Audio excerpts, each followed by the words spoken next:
Hola a todas y todos. Bueno, el día de hoy vamos a hablar acerca de lo que es el autocuidado de la salud. Este webinar tiene como finalidad de que podamos compartir información con ustedes acerca de lo que significa el autocuidado de la salud, esta independencia que necesitamos como seres humanos para no tener la dependencia de tener que estar ahí con el asunto de los médicos, de las medicinas y de otras instancias para que podamos nosotros preservar nuestra salud. Así que los invitamos a que estén con nosotros durante todo este periodo de tiempo hablando sobre este tema. Les recomendamos de que pues tengan por ahí con qué anotar y cualquier cosa, bueno, ustedes pueden observar el video, lo pueden pausar y tener ahí cualquier aclaración respecto a la información que se invierta aquí en este webinar. Así que, pues, sin más preámbulo, vamos a iniciar esta sesión. Mi nombre es Mauricio Gómez, trabajo en la División de Promoción de la Salud del Instituto Mexicano del Seguro Social. Tengo 27 años de experiencia en el sector salud y el hablar acerca del autocuidado de la salud es fundamental en el contexto del COVID-19. Esta pandemia nos ha enseñado que los mexicanos tenemos un gran problema en materia de salud. Digo, ya lo sabíamos, que tenemos problemas de obesidad, de hipertensión arterial, de diabetes mellitus y otras patologías. Y desde luego que esto pues ha favorecido para que el COVID-19 haga muchos estragos en el ámbito de la salud de las mexicanas y de los mexicanos. Somos uno de los países con mayor índice de mortandad debido al COVID-19 y también de la gente que cuando es contagiada pues se le dificulta más restablecerse. Entonces se vuelve fundamental el entender que el autocuidado de la salud, lo que ya no hicimos, eso ya no se puede remediar, pero sí rumbo al futuro es algo que tenemos que tener como un concepto básico de la vida cotidiana y de eso se trata este webinar. Ojalá nos acompañen hasta el final de él, porque creo que es relevante compartir esta información para ustedes y que, bueno, todos nos hagamos responsables de nuestra salud. Antes que pasar al tema del autocuidado en cuanto a definición, hay que hablar de que los mexicanos y las mexicanas, la esperanza de vida ha ido incrementándose, al igual que en todo el mundo, pues los seres humanos, dado lo que es el desarrollo científico y toda la parte tecnológica, ha permitido que los seres humanos vivamos más tiempo cada día. En México, por ejemplo, en 1970 la esperanza de vida era de 60 años.9. En 1990 de 71.4 años, en el 2000 73.6, en el 2010 de 74 años, en el 2020 de 75.2 y para el 2030 se espera que sea de 76.7 años. Es decir, se va a ir prolongando cada día más la esperanza de vida de los seres humanos, lo cual eso me parece que es muy bueno y pues una relación directa entre lo que es el sexo. En el caso de las mujeres viven 6 años más que nosotros en promedio. Estos son datos generales y que pues la fuente es el INEGI y la CONAPO. Entonces, si podemos nosotros observar esta parte, la pregunta que tendríamos que estarnos haciendo es cómo queremos vivir precisamente todos estos años, porque entre más años tiene uno, se va perjudicando más el cuerpo, es como un carro, nuestro cuerpo, y desde luego que ante más kilometraje, pues obviamente mayor desgaste. Y lo que tenemos que pensar es cómo queremos vivir todos estos años. Para que nos demos una idea, vamos a dar algunas cifras respecto a de qué están muriendo los mexicanos y las mexicanas. En este caso, la mayoría de las causas de muerte en nuestro país son las enfermedades que son prevenibles. Es algo muy importante que hay que destacar. Si nosotros nos cuidáramos más, no quiere decir que no vayamos a morir, pero tendríamos nosotros mejores condiciones de vida y alargar también nuestra esperanza de vida. En la población en general, las principales causas de muerte han sido enfermedades del corazón, con el 20.1%, seguida de la diabetes mellitus, 15.2%, tumores malignos, con el 12%, enfermedades del hígado, con 5.5%, y los accidentes, con 5.2%. Esto es en lo general. Ahora, desde luego que hay una diferencia entre hombres y mujeres. ¿De qué están muriendo los hombres? En este caso, las 5 primeras causas de muerte en hombres son las enfermedades del corazón con el 20.1%, diabetes mellitus con 14.1%, tumores malignos con el 10.8%, enfermedades del hígado 7.6% y en el caso de los hombres, pues el 7.3% a través de lo que son homicidios. Si nosotros nos damos cuenta, estamos en un México violento en donde desde luego que los homicidios pues han generado una gran mortandad en nuestra población mexicana. Todos estos datos que estoy dando tienen como fuente el Instituto Nacional de Salud Pública. Y bueno, ¿de qué están muriendo las mujeres? Las mujeres están muriendo principalmente a enfermedades del corazón con el 22.7, diabetes con 18.6, tumores malignos 14.5, enfermedades cerebrovasculares con el 6.1 y enfermedades pulmonares obstructivas crónicas con el 3.8. Estas dos últimas, por ejemplo, se diferencian de lo que están muriendo los hombres, si ustedes se dan cuenta. Entonces, ahí está, de esto estamos muriendo los hombres y las mujeres. Ahora, estas patologías tienen relación directa o tienen así como que un tronco común. En este caso estamos hablando de la obesidad y sus riesgos. Y obviamente que ustedes saben que somos uno de los países que lastimosamente ocupamos el mayor número de obesidad en el mundo. Entonces, estos datos sí son muy significativos porque, insisto, ahora con el COVID-19 se ha podido demostrar lo que es la relación directa entre obesidad, padecimientos y mortandad por el COVID-19. Tenemos que bajar de peso, tenemos que estar en mejores condiciones y nada más para que nos demos una idea en cuanto a los riesgos de la obesidad. La obesidad aumenta el riesgo de padecer otras enfermedades como la diabetes mellitus, la enfermedad isquémica del corazón, la hipertensión, dislipidemias, enfermedades cerebrovasculares y cáncer, las cuales disminuyen la calidad de vida e incrementan el riesgo de muerte prematura entre quienes las padecen. Es decir, de entrada ya tenemos nosotros un hándicap en contra cuando tenemos obesidad, cuando tenemos sobrepeso.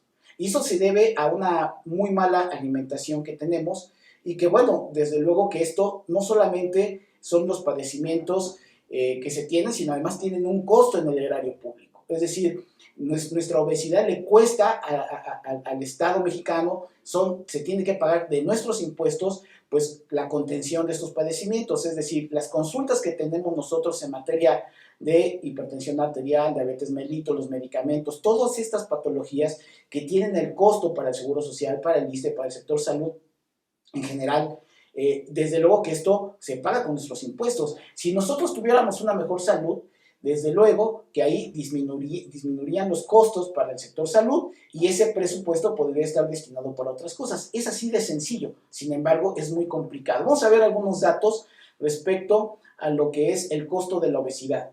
La obesidad también tiene y representa altos costos médicos, estimados en 151.894 millones de pesos solo en el 2014, lo cual equivale al 34% del gasto público en salud y causa una pérdida productiva estimada en 71.669 millones de pesos, es decir, el 0.4 del año a nivel de lo que es el Producto Interno Bruto. Es decir, no solamente es lo que se paga por consulta y todo lo que cuesta en medicamentos y todo lo que son los tratamientos, sino que además, como en este caso va relacionado, por ejemplo, en el ámbito laboral, que la gente dejamos de ir a trabajar. Y esto, pues obviamente tiene consecuencias en lo que es el costo en materia de lo que significa la productividad. Entonces, es muy complicado el que tengamos un pueblo enfermo. Y por eso es tan importante que tenemos que aprender a autocuidarnos. Y antes que tener las enfermedades, pues tratar de prevenirlas. Y bueno, en este sentido, ¿qué es el autocuidado de la salud? Y bueno, en este caso, el autocuidado es considerado por la Organización Mundial de la Salud como la capacidad de las personas, las familias y las comunidades para promover la salud, prevenir enfermedades, mantener la salud y hacer frente a las enfermedades y discapacidades con o sin el apoyo de un proveedor de atención médica. Esta parte final es muy importante. No necesitamos tener un equipo de salud con nosotros para tener autocuidados básicos de salud. Esto es muy importante. Y ahorita vamos a hablar de las primeras acciones del autocuidado que nos enseñan. Es decir, en este caso, ¿quién no reconoce que las primeras prácticas de autocuidado son enseñadas por nuestras familias y escuelas? Por ejemplo, el cepillado de dientes, el lavado de manos y medidas de seguridad como atravesar las calles con precaución. Quienes hemos tenido hijos, por ejemplo, les enseñamos a no meter un pasador en los contactos de luz. Es decir, esos son autocuidados básicos. Cuando tenemos nosotros accidentes en casa con los menores, la responsabilidad no son de los menores, la responsabilidad son de los adultos. Por ejemplo, si dejamos a los niños con juguetes a un bebé de 2 años, que todos los bebés, todos se meten a las bocas, porque la manera como ellos conocen es muy, muy claro. Ellos, para poderse alimentar, los bebés, ¿qué hacen? Succionan. Es a través de su boca como se llevan el alimento. Por lo tanto, ellos todo lo que encuentren se lo van a echar a la boca. Si nosotros dejamos, por ejemplo, canicas de un niño mayor de 6 años, 7 años que ya juega canicas, y la dejamos a disposición del bebé, se las va a echar a la boca. ¿Y qué va a pasar? Se puede ahogar. Bueno, esos son autocuidados básicos de la salud, en donde los padres, primero, evitan que haya accidentes, pero adicionalmente se les enseña, como conforme va pasando la vida de los bebés, infantes y adolescentes, a que se autocuiden de cosas básicas. Pero ¿en qué momento dejamos de tener esas conductas protectoras para impedir que sucedan cosas en contra de nuestra salud? Y bueno, en este caso, ¿qué es lo que sucede? Las personas, cuando desarrollan prácticas de autocuidado que se transforman en hábitos, esto es muy importante. Cuando nosotros nos enseñaron a lavarnos los dientes, lo que aspiran los papás es que sí, durante unos días, unas semanas o unos meses, incluso hasta años, están todos los días. ¿Ya te lavaste los dientes? ¿Ya acabaste de comer dulces? Lávate los dientes. ¿Por qué? Porque tiene consecuencias en nuestra dentadura. Bueno, la idea es que se formen hábitos y que lo hagamos ya, sin pensarlo. Termino de desayunar, me lavo los dientes. Termino de comer, me lavo los dientes. Termino de cenar, me lavo los dientes. Y estas actividades son medidas por la voluntad. Son actos deliberados y racionales que realizamos muchas veces sin darnos cuenta siquiera. Se han transformado en parte de nuestra rutina de vida, es decir, se han automatizado.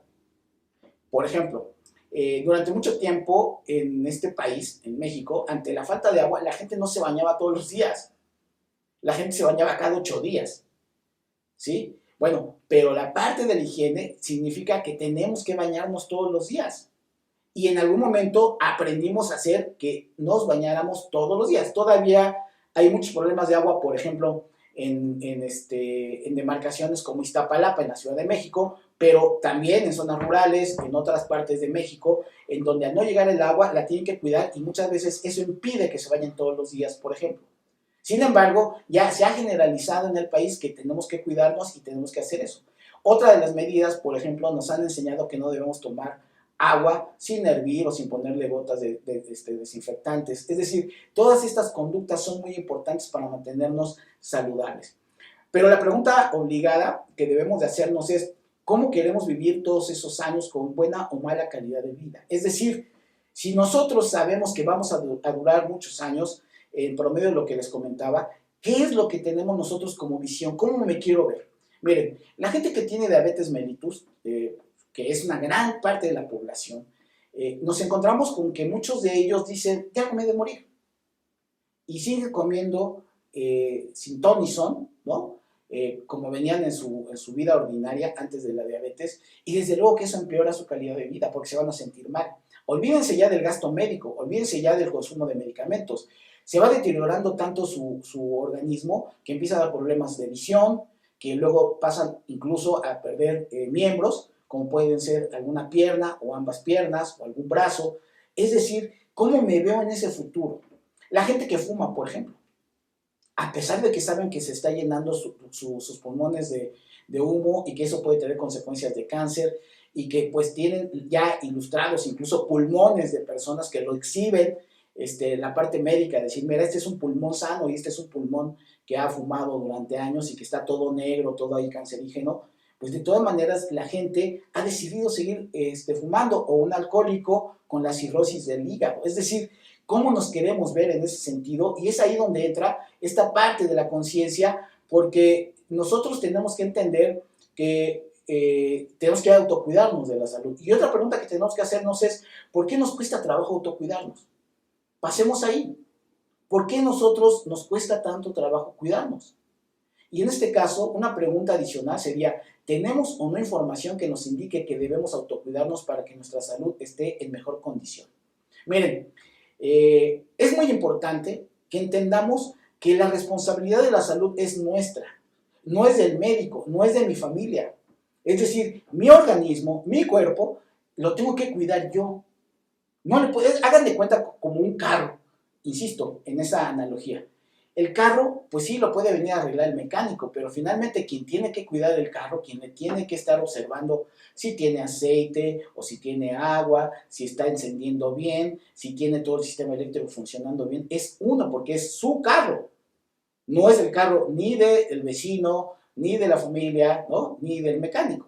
Entonces, es lo mismo que pasa con el cuerpo. Nosotros tenemos que hacernos responsables precisamente de esta parte que es pues lo primordial, es decir, existimos en nuestro cuerpo, ¿no? Entonces tenemos que cuidarlo. Y la pregunta que tendríamos en este caso que reafirmar es, ¿tenemos información suficiente de lo que significa el autocuidado o no? Y sí, en este país la verdad es que el 80% de la población vive o vivimos en ciudades, un 20% en las zonas rurales. Vamos a partir del hecho de que en zonas rurales es más complicado darles información. El 80% de la población que vivimos en las ciudades, que si nosotros sacamos una relación de más o menos 130 millones, 127 millones de mexicanos que somos, y estamos hablando del 80%, más o menos 90, 95 millones de personas, sí contamos con información básica. Es decir, sí nos han dicho nuestras familias o un médico o amigos, sí nos han dicho que nos hace daño fumar, consumir azúcar, consumir sal en exceso, grasas. Es decir, sí tenemos la información, que no debemos de fumar drogas o de tomar drogas. Toda esa información existe. Pero entonces, ¿por qué no nos autocuidamos? Es decir, ¿por qué lo que tenemos en la cabeza de información no lo llevamos a la praxis? Y eso es un asunto muy importante, porque pareciera ser que tenemos que preguntarnos por qué nos autodestruimos y somos incapaces de tener estilos de vida saludables. Ahí hay algo que tenemos que analizar y que tenemos que reflexionar. ¿Qué es lo que pasa en nuestras mentes que no nos permite eso? Y es que recordemos que el autocuidado es, fíjense bien, ¿qué es el autocuidado? En concreto, en conducta. Una práctica que las personas realizamos con nosotros mismos y por voluntad propia. Es decir, si nosotros no nos cae el 20, nadie va a poder cambiar nuestro pensamiento y que nos convirtamos en gente que nos autocuidemos, ¿eh? Es simple y sencillamente la responsabilidad de uno de tener claro, insisto, cómo me veo en el futuro, cómo cuido mi cuerpo para que esté saludable y que la calidad de vida que tenga en el futuro sea la más cordial. Implica una responsabilidad individual en las decisiones que tomamos y acciones que emprendemos. Fíjense bien, repito, implica una responsabilidad individual en las decisiones que tomamos y acciones que emprendemos. Entonces, quien tiene la decisión de cómo quiere estar, somos nosotros. No es nuestra familia, no son los médicos, no es la sociedad, no es el gobierno. Nosotros somos los que tenemos la responsabilidad en cuanto a nuestra toma de decisión. Ejemplo, cuando vino la pandemia del VIH, ¿sí? Todos nos espantamos. A mí me tocó en la parte pues, más delicada. ¿Por qué? Pues porque era la parte de mi adolescencia o como adulto joven, y en ese sentido, pues, desde luego que la praxis sexual, pues, es parte de la vida de estas etapas de la vida. Entonces, ahí, desde luego que se empezó a implementar una gran campaña para el uso del condón, para evitar los riesgos que tenían los contagios. Entonces, sí funcionó esa gran campaña y disminuyó lo que fue esa pandemia del VIH. Lo pongo ahora en contexto del COVID-19. El gobierno, bueno, los gobiernos a nivel mundial y el gobierno de México se ha cansado de decirnos una y otra vez que nosotros nos cuidemos. Se ha cansado de decirnos que tenemos que tener una sana distancia.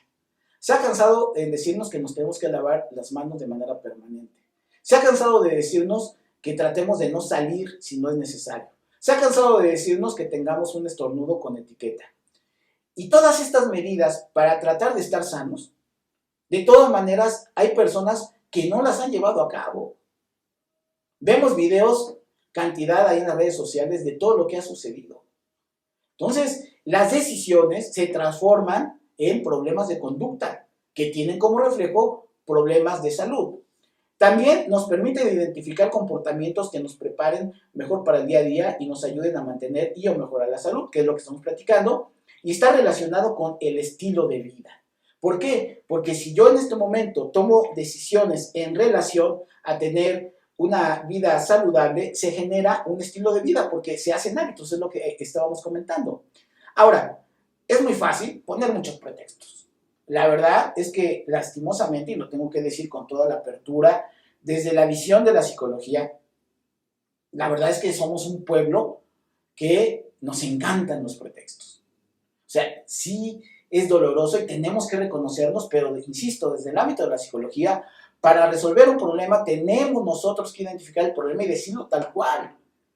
Y somos un país en donde nuestros ciudadanos ponemos pretextos una vez y otra vez y otra vez.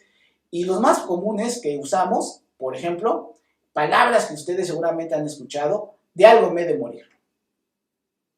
Ya, cualquier persona que ya está enferma, en ese momento es que de algo me he de morir, entonces voy a seguir en la ruta que venía desempeñando. No tengo tiempo para hacer ejercicio, ¿no? Como si el ejercicio requiriera consumir 4, 5, 6 horas, ¿no? Esa es uno de los también de las clásicas respuestas. Cuesta muy caro alimentarme sanamente. Si ustedes sacaran cuentas entre lo que significa el costo de una Coca-Cola, que ahorita creo que anda entre 14 pesos, la de 600 mililitros, y un gansito, ¿no? Nos vamos a dar cuenta que podríamos sustituirlo por una charolita de nopales que cuesta mucho menos que esos dos productos, por ejemplo, ¿no? Y con agua simple. Pero, ¿qué es lo que hemos encontrado? Que pues la gente ya nos acostumbramos a los productos chatarra, creemos que son más baratos y entonces descalificamos los productos saludables pensando que son más caros. Entonces, ese tipo de pensamientos son los que vamos nosotros pretextando precisamente para no ser y no tener estilos de vida saludables. Pasará lo que tenga que pasar, me cuide o no, dejándole a la parte divina la suerte de si me llega a dar o no una enfermedad. Así nos las gastamos los mexicanos, ¿eh? Cuando tenemos ya las patologías, luego decimos, Diosito, Virgencita, ayúdame. Pero ya pues está la patología. Entonces, son asuntos que hay que reflexionar. La vida se vive una sola vez. Entonces, es así como que, pues vamos a vivirla como tengamos que vivirla y no importa. Yo les ponía el ejemplo de lo del VIH, ¿no? Pues sí, se tiene que uno ponerse a analizar, a reflexionar respecto a este tipo de situaciones. Me la juego, me aviento en una suerte de esta naturaleza, bueno, ahí están los riesgos, ¿no? Y es mi decisión. No tengo ropa para hacer ejercicio, como si el hacer la activación física requiriera la ropa especial. Miren, yo he trabajado, insisto, en el seguro social del sector salud y una parte de mi vida laboral la trabajé en el ámbito del deporte y la cultura física del IMSS.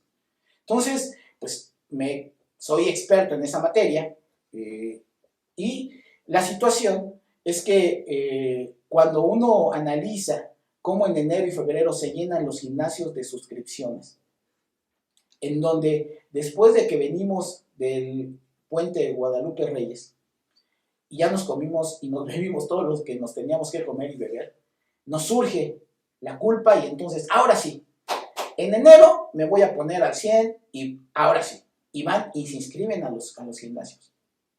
Ah, pero para los gimnasios, digo, hay mensualidades desde 1,000 pesos hasta de 5,000, 6,000 pesos, depende de la calidad de los gimnasios, y pagan incluso por adelantado todo un año, ¿no? Una membresía porque van a aprovechar las promociones. Y además van y se compran tenis de 2,000 pesos, de 1,500 pesos, unos pants de hasta de 3,000, 4,000 pesos, y ya están listos. Para entonces, ahora sí, ponerse en forma. No pasa ni una semana, ¿sí? Máximo 2, y ya abortaron. Y todo el dinero que invirtieron ya se fue. Precisamente porque no se entiende que la práctica de la activación física, del ejercicio físico o del deporte, pues desde luego que no tiene que ver con una inversión, es una cuestión de actitud respecto al asunto. Entonces, son situaciones que aquí, pues sí queremos comentarlo, porque va a quedar muy claro con esta presentación de en dónde está el asunto, ¿no? Porque, y bueno, ¿por qué usamos esos pretextos? Es una evasión para no enfrentar la realidad y evitar la frustración por no poder autocuidarnos, sería la pregunta. Repito la pregunta. ¿Es una evasión para no enfrentar la realidad y evitar la frustración por no poder autocuidarnos? Sí, yo digo que sí. En realidad, lo que hacemos es poner ahí una barrera psicológica tratando de que los pretextos nos lleven a evadir nuestra responsabilidad. Porque para lograrlo se requeriría independencia, disciplina, compromiso, perseverancia, motivación principalmente. Y eso lo vamos a ver ahorita. Así que vamos a platicar sobre estos valores que se tienen que tener, estas conductas que se tienen que tener precisamente para poder llevar a cabo un autocuidado de la salud. Pero antes de hablar de estas conductas, de estos valores importantes, vamos a hablar acerca de cuáles son los estilos de vida saludables que están relacionados para estar en mejores condiciones. Hay, en este caso, 5 muy básicos, que regularmente en toda la literatura se habla de ellos como estos estilos que nos van a permitir tener una vida mucho mejor. En primer término, la alimentación saludable. Y la alimentación saludable, insisto, no es cara, se tiene que concebir de manera distinta. Miren, la gente, pues nos educaron en este México, lamentablemente, en donde un niño gordito, está bien alimentado. Si recuerdan, ¿no? Nuestras mamás es así como que te tienes que comer todo lo que está en el plato y ya nos echaron casi la mitad de medio kilo de arroz, ¿no? Entonces, esa visión que tuvieron durante muchos años nuestros abuelos, nuestros padres, de que el estar con unas comidas abundantes era lo más saludable, pues se tiene que desechar. Porque no solamente era la abundancia, sino además el tipo de alimentos, en donde regularmente estaban con comidas muy fritas, con mucho aceite, con muchos azúcares, ¿sí? Y que esta parte, ya cuando empezamos a revisar, nos vamos a dar cuenta que es muy sencillo el poder cambiar de hábitos, y los hábitos no tienen que ver con el sabor. Se puede tener comida saludable muy rica.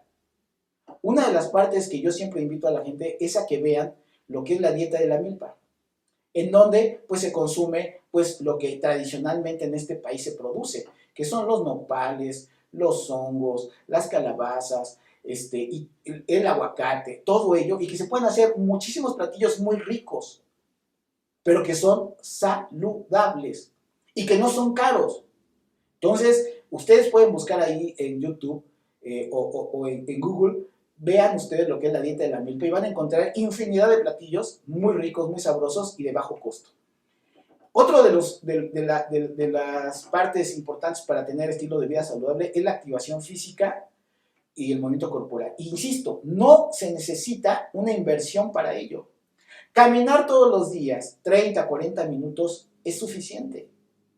Ahora, si somos más jóvenes, desde luego que tenemos que tener pues la práctica de algún deporte o de algún otro tipo de actividad, de activación física. Por ejemplo, ahorita con el COVID-19 es muy recomendable que agarremos nuestra bicicleta y nos traslademos a donde queramos con la bicicleta. Imagínense nada más que este país se convirtiera en todas sus grandes urbes con el uso de la bicicleta, como en Holanda, por ejemplo, ¿no? De entrada, sería un ahorro económico, tendríamos una vida más saludable y evitaríamos en este momento el contagio del COVID-19 en el transporte público. Entonces, la práctica de la activación física es importante. Fuera el sedentarismo, no podemos estar todo el día sentados, acostados. Tenemos que tener activación física. El sueño también es otra conducta importante. El sueño es vital porque ahí se hace una nueva reestructuración de nuestras células. Es decir, nos permite que el cuerpo se desintoxique y que se generen nuevas células. Por eso es tan importante el sueño, descansar bien. Un descanso entre 6 y 8 horas es lo que recomiendan los especialistas. Entonces, el sueño es un sueño reparador que tenemos nosotros que garantizar que se dé todos los días. La sexualidad, desde luego que la sexualidad hay que incentivarla, hay que llevarla a cabo de manera eficiente, de manera eficaz, que ayuda mucho a lo que es la parte del estrés, a tener una sana convivencia con nuestras parejas, con nuestras familias. Es decir, esta parte también es vital. Y la recreación. No todo en la vida es trabajo, se necesita el trabajo para ganar dinero, sí, pero se necesita tiempo para tener recreación. Y si es una recreación lo suficientemente saludable, haciendo alguna actividad física, pues está padre. Pero si no, se pueden leer libros, se pueden jugar juegos de mesa, se pueden tener muchas actividades.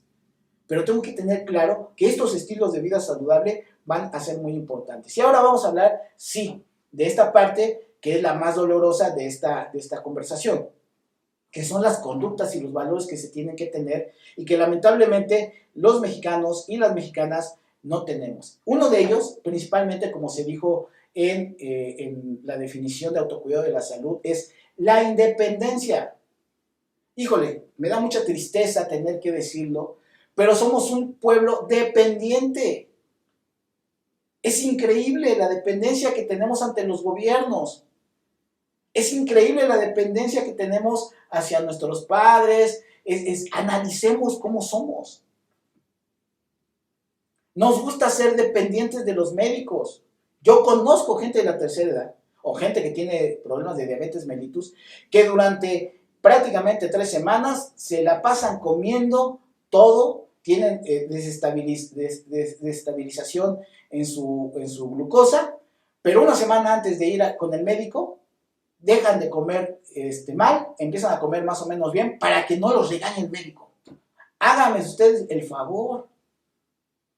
Entonces, la independencia es muy importante considerar que tenemos nosotros que garantizar que se desarrolle en la situación en donde se nos quite como pueblo esta parte. ¿Qué es la independencia? Como independencia se denomina la cualidad o condición de independiente a nivel personal. La independencia es la capacidad de actuar, tomar decisiones y de valernos por nosotros mismos. De ahí que independencia también signifique entereza, firmeza de carácter. Y es ahí donde cuando hablamos de firmeza de carácter, híjole, cuando pagué ya mi gimnasio en enero y dejo de ir a la segunda o la tercera semana, pues mi carácter queda ahí ya entredicho, ¿no? Bueno, esa es la independencia. E insisto, somos un pueblo dependiente. Tenemos que lograr que seamos independientes. Y esto se logra simple y sencillamente teniendo conciencia de la situación. Si no, no vamos a poder cambiar. Motivación. En psicología y filosofía, la motivación implica estados internos que dirigen al organismo hacia metas o fines determinados.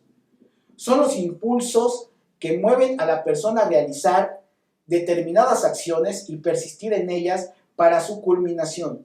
Este término está relacionado con voluntad e interés. ¿Qué mayor interés puede tener una persona? Que estar saludable. O sea, es que es incomprensible que nosotros la motivación para estar bien no nos dure. Les voy a poner otro ejemplo. Nos enfermamos de una gripe, vamos al médico porque nos sentimos muy mal, nos recetan los antibióticos y nos dicen que es un tratamiento de 7 días. Y al segundo día, que ya nos sentimos mejor, dejamos de tomar el medicamento. Ni siquiera somos capaces de culminar con el tratamiento. Nuestra motivación a los mexicanos nos dura muy poquito. A ustedes seguramente les ha pasado que empezamos con, voy a hacer la dieta de la luna, y voy a hacer la dieta del sol, y voy a hacer tal dieta.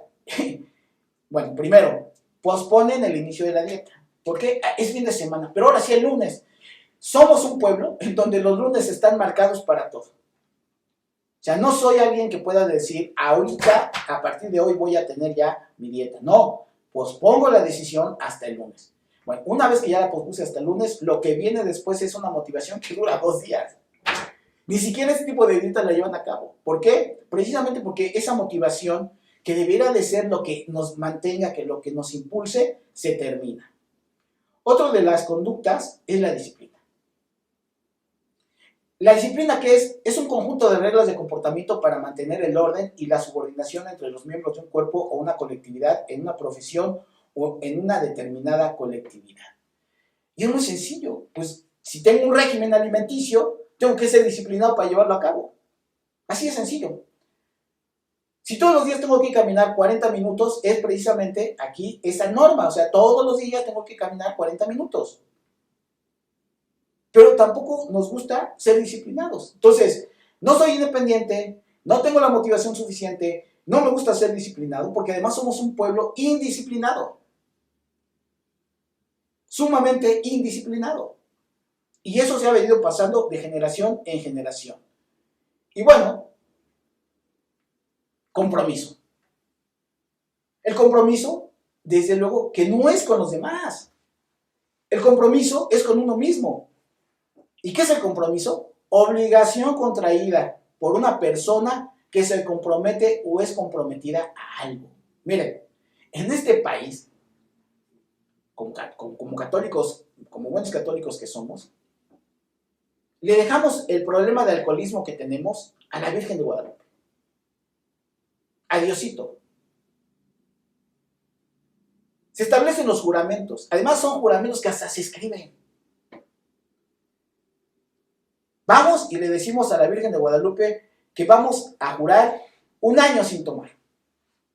Y se anota ahí, ¿no? Eso en psicología se llama contrato conductual. Pero requerimos de una deidad para poder establecer ese vínculo espiritual en donde sé que si rompo ese compromiso, ¿qué va a suceder? Me va a caer el castigo divino.